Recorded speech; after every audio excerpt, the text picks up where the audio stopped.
People waited for this book for 16 years. That's longer than my entire life, way longer than my conscious life. And after all this, I didn't even love the book that much. You know how that makes me feel? Young and naive and powerless before the infinite kindness of the house. Hi, I'm Paulina. Welcome to the third video of my Wednesday weekly Reading the Women's Prize for Fiction 2021 and hopefully all continuing years.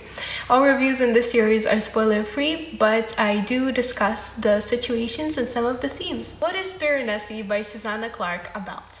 For a start, Susanna Clarke is not Susan Collins, the author of The Hunger Games. Just thought I should put that out there. Piranesi lives in a house that's a building that you're not quite used to, even if you live in a mansion, because it is quite literally endless. There are halls upon halls upon halls, and each hall is different from the rest if you know how to look, or if you're just insane. The walls have a bunch of statues. Ooh, statues of what? Of gods, of Venus, or maybe of Aphrodite or Apollo. Actually, no. There is a statue of a fox teaching some squirrels. Statues that sound like the statues that rich people buy in movies when they don't know where to spend their money. Except the house wasn't built by these people. According to the book, it might have been built by the gods. Actually, to be precise, it was built by nature, with the water going underground and eroding these hallways. Is this a complex metaphor for a woman whose water broke and is giving birth? Is Ariana Grande correct? Is it that God is a woman? Things are left to the interpretation, and the only thing that we know is that we don't know. You can judge this book and read this book whichever way you like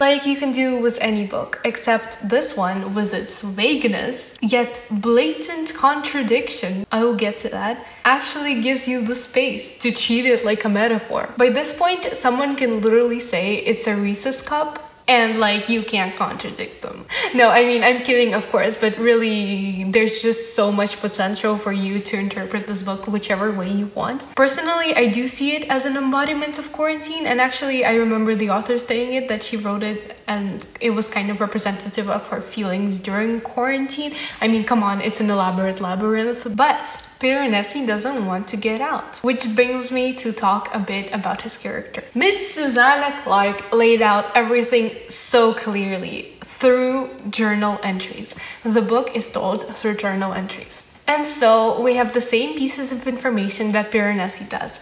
I have no problem with him being naive, she says, as she clearly does, but I have an issue with him being so slow. Look, I get it. He's supposed to be naive. He's powerless before the greatness of the house. He's pure. He's what's good about this world. He doesn't want to pursue the greater power and the knowledge that the house possesses, unlike his capitalistic friend. But it's all laid out so clearly. That's what mystery novels should do. Then, by the time that you actually get to the point when Piranesi realizes what's going on, and it's 30 pages of him realizing, oh, get to it already. I was this close. This close to hurling the book across the room. The only thing that was stopping me was that I have an ebook. I was like, Paulina, it's not worth it. But honestly, it was infuriating because Piranesi was so intelligent when it came to the labyrinth. Remember every hallway, every path. But then he's confused about normal things, like telling the time and etc. We're just told he can't do it because he's been in the labyrinth for so long. Sure, blame it on the inexplicable magical thing so we don't have to actually explain things. Let's do it so that you don't have to develop the book further. The culmination of this book and everything onwards was utterly sloppy. Before that, I was so engrossed in the world we had. It was an interesting idea. It was just so fascinating to read this in a book, even if it was preachy. I make notes when I read, so I write down what I think, but then I sometimes start to think about other things and then other things, and it's like a whole circuit, and then I don't elaborate on it. At some point throughout this book, I made a note that just says cryptic capitalism, and that's it. I didn't expand on that. I don't know what I meant by that. That being said, there's still a lot of key ideas that the book put forward that we have room to explore. like the idea of a deeper knowledge, something beyond science. So this is a house that's often flooded with water. I haven't seen this in a single review so far, which is kind of surprising, but does no one think that this is an allusion to Atlantis? It might just be me, but I do think this is an allusion to Atlantis. So Atlantis is basically the pseudo-historic embodiment of Plato's ideal state in the Republic. Now, I haven't read the Republic yet, but it's Poseidon's world, and what happened is Atlantis eventually falls out of favor with the gods. I think we all know how. It has something to do with the egos, and it's drowned, like it sinks under the water. Atlantis is a really fascinating topic. I want to make a video on it, by the way, so stay tuned for that. Well, in the story, we have this crazy anthropology professor who believes that he's like a greater god of science, right? And he discovers this world. And so essentially, Piranesi lives in a deeper version of our reality. Or maybe it's the perfect version of our reality. Maybe it's the perfect state. In this world, there is only Piranesi and the other, as Piranesi refers to him. And there are also 13 dead whom Piranesi worships. And so the other, he's not like Piranesi. He's, well, material. He has nice clothes and nice shoes and fancy equipment like knives and other things for survival, while Piranesi just takes the things that the other gives him and he survives without them. He uses the bowls to collect fresh water, he fishes, he makes do, he's minimalistic, and he thinks he respects the house while the other doesn't. As the book progresses, it becomes clearer and clearer that Piranesi is an unreliable narrator, which just feeds into the hypnotic quality of the book. Even if you know what's happening, you don't know what's happening. The funny thing is, we tend to look deeper. We tend to look between the lines, beyond the surface level, because we don't want the book to just be what's in front of us. Well, maybe one of my favorite moments was when Clarke called us out on it. She said, "The search for the knowledge has encouraged us to think of the house as if it were a sort of riddle to be unraveled, a text to be interpreted, and that if ever we discover the knowledge, then it will be as if the value has been wrestled from the house and all that remains will be mere scenery." The sight of the 192nd Western Hall in the moonlight made me see how ridiculous that is. The house is valuable because it is the house. It is enough in and of itself. It is not the means to an end. It tells us that sometimes things don't need to be interpreted, but then that in itself is a problem. Do we then interpret the book? Is this quote in context of the book or in context of the world that Piranesi and the other are trying to interpret? What does this leave us with if we don't ask ourselves deeper questions about this book?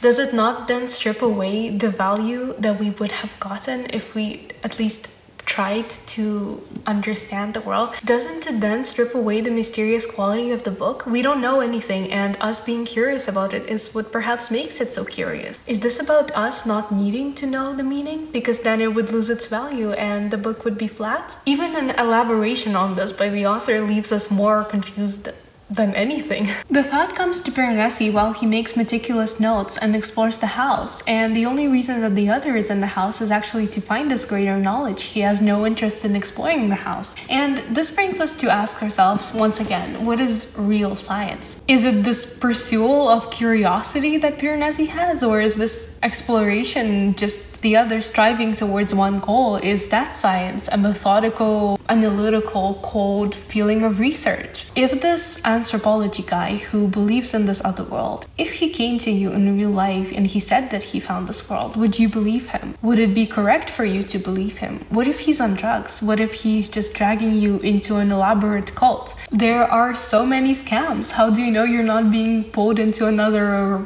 multi-level marketing scheme with people saying that the multi-level marketing scheme changed their life? It was the new American financial dream to get rich quickly, but it backfired and now they're stuck in it. But what if he actually knows and you need to risk yourself to obtain this greater knowledge? Is it even worth it to sacrifice yourself for some sort of omniscience, for some sort of partial omniscience? It's a fascinating subject, but there are more prominent and more suggestive types of ideas as well. It's like an alternative self-help type of preachy. I don't necessarily have a problem with these ideas being suggested. Honestly, they're fascinating to read and to explore. But it just seemed that they were a bit rushed towards the end, and it's as if the author just decided that, okay, like, we need to do this, so speed up, we're gonna include this, because if this book doesn't have a moral, it's pointless. For example, there's a strong suggestion that we should abandon the politics of the world. It's not a bad suggestion, but we just get told like, oh, you should do it. Here's what happens if you do, here's what happens if you don't. And I think it obviously wasn't the intention of the author to put it forward as like the moral of the story, but it just came off a little bit that way. Piranesi is not Piranesi's real name. Gasp, I know, shock of the century. Actually, it's a nickname that the author gives him because he's making fun of him.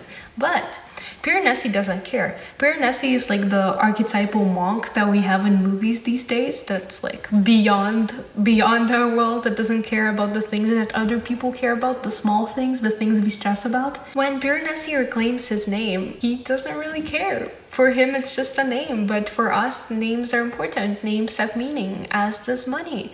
Piranesi doesn't care about money. For him, it's confusing. He doesn't understand why you can't just give someone something and then they give it back to you later or give you something else. I mean, why not, right?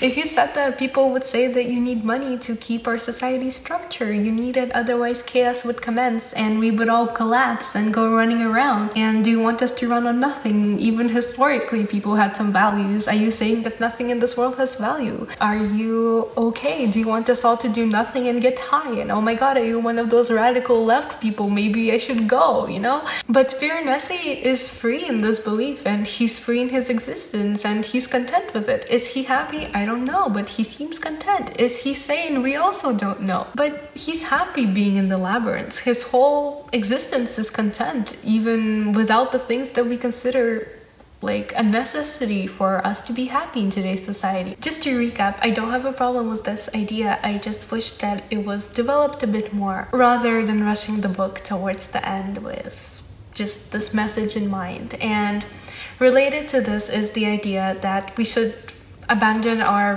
possessions in favor of an ethereal sense of understanding. We should just abandon material possession, and in the book, those who strive towards material possession are, well, quite literally punished. And I just think that if Clarke had left it as a bit more of a gray zone, it would have been a better choice to make rather than leading us onwards. I thought you liked occasional philosophic books, but you know, what's the problem here? Well, I think that books should give you the space and the time to think. And here, that was a bit lacking. For example, in L'étranger by Camus, you have all these philosophical questions. Check out my video here. But the thing is, you have some space and you have some time to think about them, to think of your interpretation about them.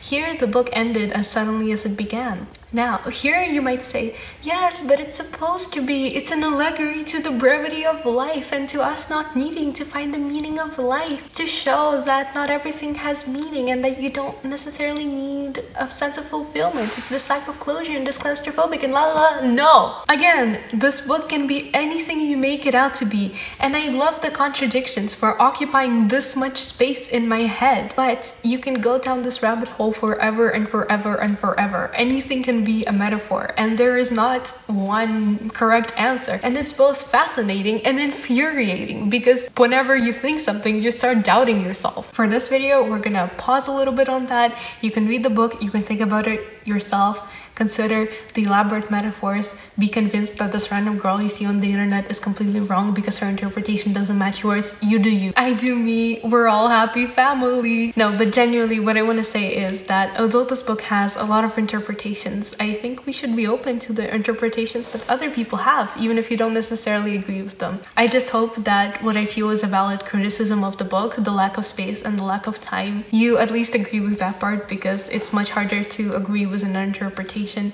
and much harder to justify my reading of this book because of this. Okay, so some final bits I wanted to mention were the cover, who Piranesi actually was, and Samuel Taylor Coleridge. Let's start with Piranesi because I explained it wasn't his actual name. So Giovanni Battista Piranesi, 1720 to 1778, was a famous Italian artist, archaeologist, and all-round special, talented, unique jack of all trades, famous for his atmospheric prisms. I'll leave you to think on why the other called Piranesi. I'm going to go with the non-creative explanation because the other is portrayed as a non-creative person, no offense. I think it's because the other found it funny that Piranesi devoted so much time to a prison that he was trapped in, or maybe it wasn't a prison. Actually, Piranesi hallucinated these paintings a little bit, and maybe this was all a hallucination. Again, no one fully knows. It's another reference to the instability of the world that we have before us. Gasp, does it exist? Do we exist? So now let's talk a little bit about the cover. I think it's a fawn. It looks like a fawn, a half goat, a half human creature.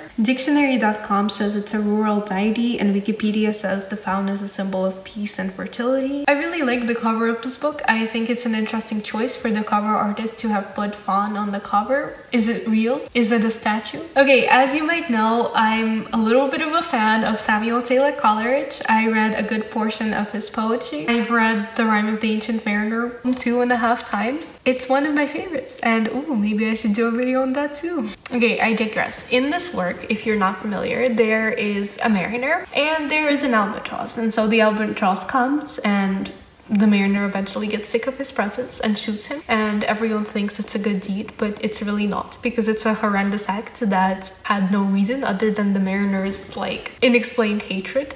So he shoots him.